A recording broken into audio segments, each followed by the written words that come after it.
Mes dernières chroniques, protocole versus script et combien de temps faut-il, ont ouvert des réflexions dans la communauté Reconnexion humaine sur la posture du chef dans la hiérarchie professionnelle.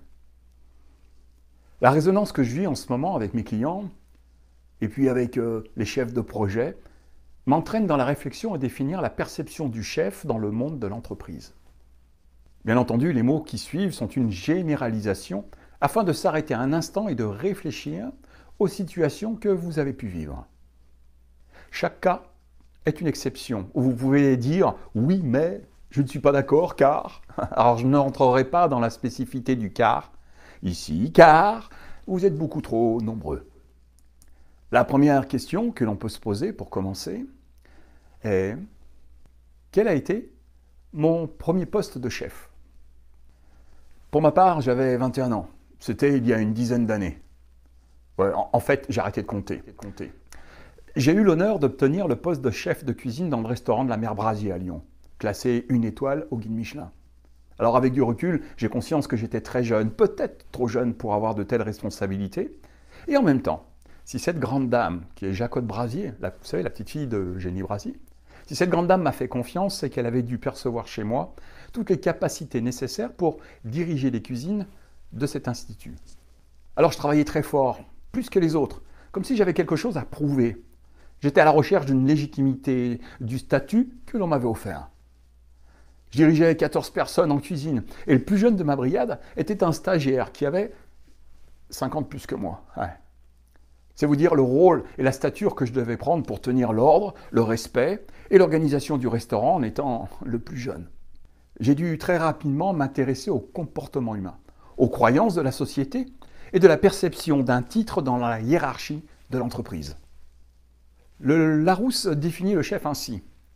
Personne qui commande, qui exerce une autorité, une influence déterminante. Commande, autorité et influence sont perçues comme des actions ordonnées par le monde de l'extérieur. Pourtant, tout petit, nous avons fait preuve d'autorité et de commandement lorsque l'on exigeait un jouet ou un gâteau. Le fait de dire « sors de ma chambre » ramène à la décision du chef. Tout le long de notre existence, nos pensées nous influencent. Nous faisons preuve d'autorité tous les jours dans nos exigences.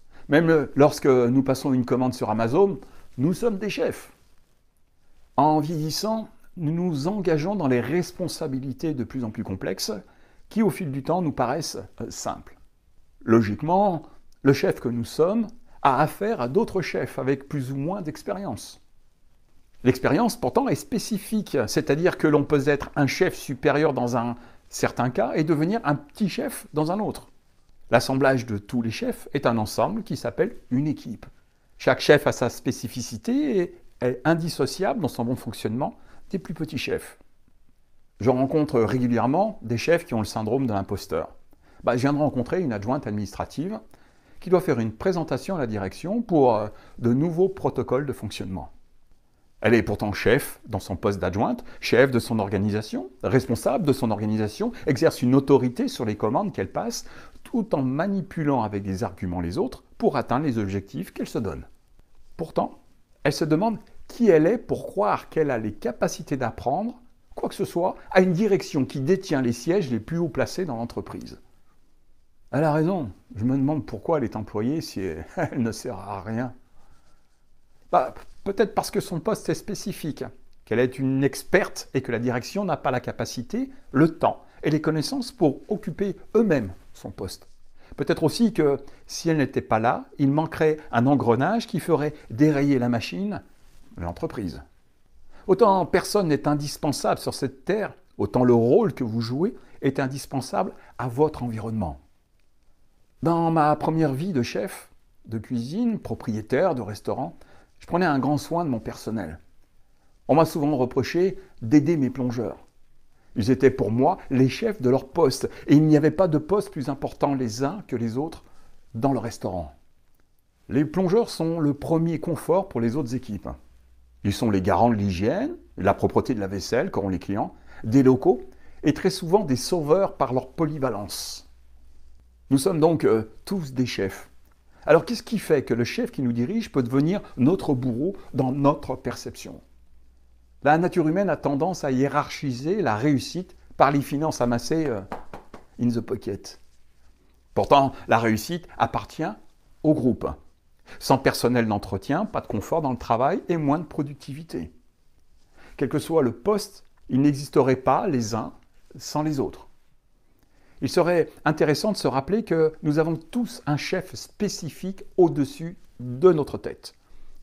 Un chef de projet doit gérer les chefs qui l'accompagnent et qui vont contribuer à la réussite du projet.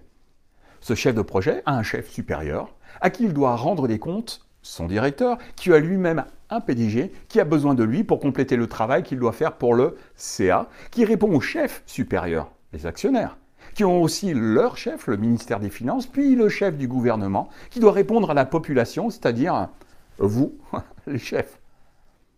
Maintenant, c'est la perception de l'inégalité, de l'injustice ou l'impression d'être invisible qui crée le rejet de son chef. Il est donc nécessaire que vous identifiez ce qui crée chez vous l'émotion négative face à votre chef. Vous vous sentez frustré car vous avez la sensation qu'il ne reconnaît pas votre travail? Demandez-vous d'abord si c'est son genre de faire des compliments. Il est possible que dans sa carte comportementale cognitive, qu'il ne sache pas que vous attendiez de la reconnaissance.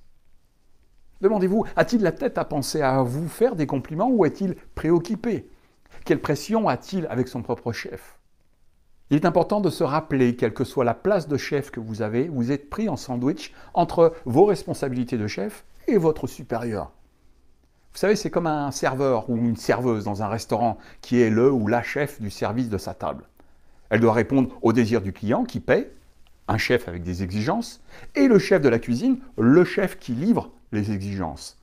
Le service est donc un intermédiaire indispensable pour rendre service aux deux chefs intransigeants. Le service doit pourtant se faire respecter par les deux parties pour rester maître d'un bon déroulement de satisfaction entre ces deux parties. Mettez la profession du chef que vous voulez et vous comprendrez que vous êtes tous des serveurs-serveuses dans la spécificité de votre profession. Vous avez la certitude que vous avez plus de compétences que votre chef? Alors demandez-vous, ce qui vous manque pour avoir son poste, qu'est-ce que vous pourriez faire pour obtenir ce poste ici ou dans une autre entreprise? Lorsque vous reprochez le manque de compétences à votre chef, alors qu'il remplit ses fonctions sans faire de zèle, vous vous en voulez à vous-même, en fait, de ne pas avoir fait le nécessaire pour atteindre le poste que vous pourriez avoir. Vous n'acceptez pas les erreurs qu'il fait car vous n'observez pas les vôtres de peur de devoir les comparer. Vous en voulez à votre patron? Vous pensez que vous pourriez faire mieux que lui? Rappelez-vous que votre patron en PME a un supérieur qui s'appelle l'entreprise. Il a des comptes à lui rendre. Elle-même rend des comptes fiscaux afin de continuer à servir financièrement les chefs en dessous d'elle. Vous.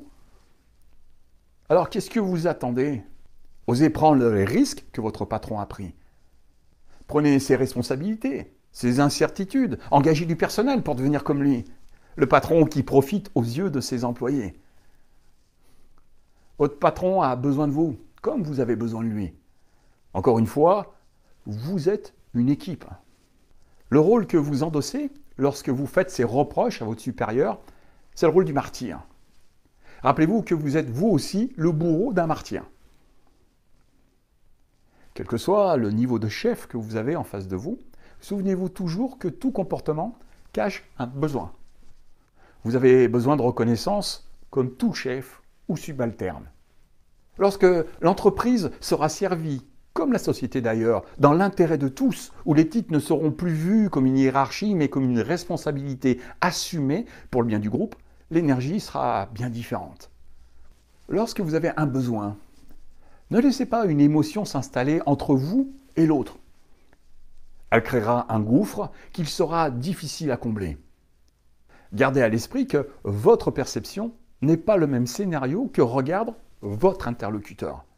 Enclenchez la communication, faites part de vos attentes et écoutez les attentes de l'autre. Vous serez surpris de percevoir la réalité complexe que vit votre interlocuteur. Si la communication est compliquée, faites appel à un chef extérieur. En entreprise, ces agents extérieurs s'appellent les ressources humaines. Maintenant, ce service est un groupe de serveurs, comme dans un restaurant. Ils sont pris en sandwich entre le client, la direction et les employés. Ceux qui livrent, c'est vous.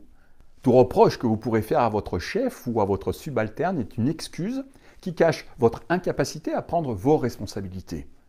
Vous devez assumer votre place de chef, où qu'elle se place dans la hiérarchie. L'envie doit donner la force de tout mettre en place pour atteindre les ambitions. La jalousie appartient à ceux qui n'ont pas fait les efforts nécessaires pour se réaliser. Je vous remercie d'avoir pris le temps de me lire. Et autorisez-vous à laisser un commentaire. Vous ferez un grand plaisir au petit chef qui a construit ce texte et faites-le savoir en partageant.